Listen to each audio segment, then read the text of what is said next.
Magandang gabi po sa inyong lahat. Kahapon po ang gospel, sinasabi na si Kristo ay gusto sana magdasal.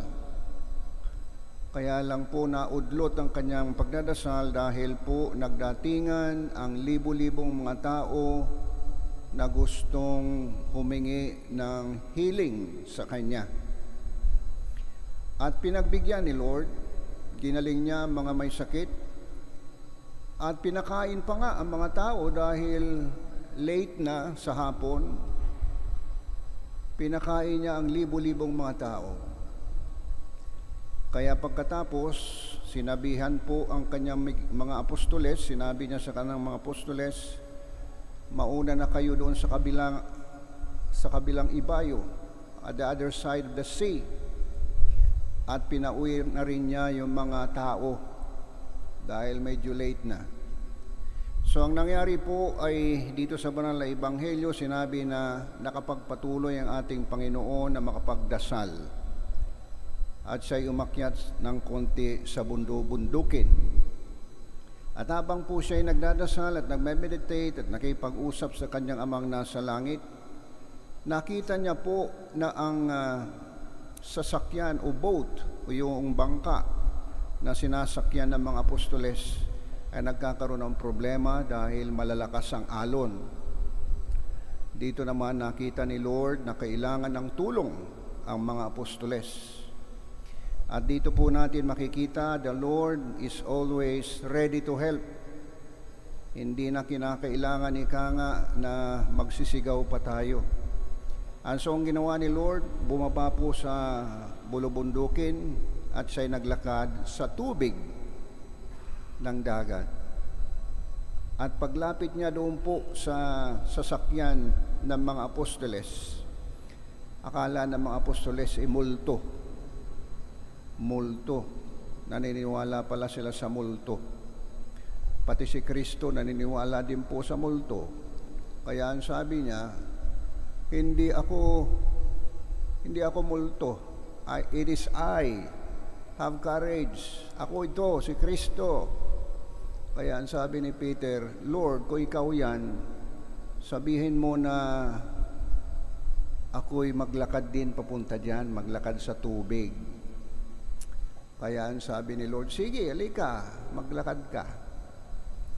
Ito naman kasi ito si Pedro, pabugso-bugso ito. Alam naman po natin ang personality ni Saint Peter. Is very impulsive, hindi nag-iisip. Lakas nga ng alon. Gustong maglakad din sa tubig. Kaya nga po, kung minsan naiisip ko po, our faith is like that. We are carried by our emotion. Hindi natin alam yung consequence. Kung maaari lamang pong i-apply po rito sa mga seminarista namin, dahil sa emotion nila gusto magsilbi kay Lord, pumapasok ng seminaryo. Nung nandito na sila, nakita nila, iba pala ang buhay dito. Marami palang mga challenges, panibagong mga adjustments. Kaya hindi rin tumatagal yung iba. Lumalabas. It's the same with our faith. Pagka tayo ay nakaranas ng hirap at sakit, the challenges of life, madala tayong madala. Ganyan po nangyari kay St. Peter. Nung maramdaman niya yung lakas ng mga alon, nag-umpisa siyang mag-doubt, nag-umpisa siyang matakot, and he started to sink. Kanya naman, tumawag siya kay Lord, Lord, save me. And of course, our Lord stretched out His hand, and He saved Peter. Ang sinabi ni Lord, O man of little faith, napakahina ng iyong pananampalataya. Pag dumating yung mga challenges sa buhay, wala na. Tayo'y gumigive up. Sa bagay, kung tayo naman sa tunay na buhay, when we are faced with challenges, kailangan yung faith natin kay Lord ay malakas. Ang maganda kay Peter, nang siya'y lumulubog at humingi ng tulong kay Lord at nang mahawakan yung kamay, hindi bumitaw. That is a good sign Pagka mayroon pong challenges sa buhay, tayo naghihirap at mga mga cross sa buhay, huwag tayong bibitaw kay Lord. Because that's the only source of our strength and salvation. Si Lord na lang talaga. Kung minsan po ang ating Panginoon ay tumutulong sa last minute, photo finish kung minsan. Kaya kung minsan tayo nagrereklamo, Lord, ang tagal naman ng tulong ninyo. Ang maganda pong imahin po dyan, image, kung kayo po'y nalulunod, halimbawa, at kayo nagpupumiglas, mahirap kayong isave ng lifeguard. Kasi pagka yung lifeguard ay pupunta sa iyo at ikay nagpupumiglas, iba kayong dalawa ay malunod. Kaya kung minsan hihintayin ka manghina, saka ka aanohin ng lifeguard. Sometimes, the Lord works that way.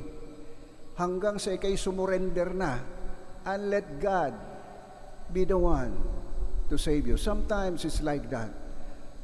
Our Lord helps. Hindi po pwedeng hindi tutulong. Kanya lang our faith has to be strong, solid, at makakasiguro po tayo, the Lord will always help. Kaya maganda po ugali ng mga Pilipino. Minsan pag sinasabi natin, bahala na ang Diyos. Maganda po yan. But you only use that when you have exhausted all the resources. Kung ginawa mo na ang lahat, sabihin na lang po ninyo, bahala na ang Diyos. Maganda po yan. You have done your best and entrust everything to the Lord. In this Mass, we ask the good Lord always to be with us and help us in our daily struggle.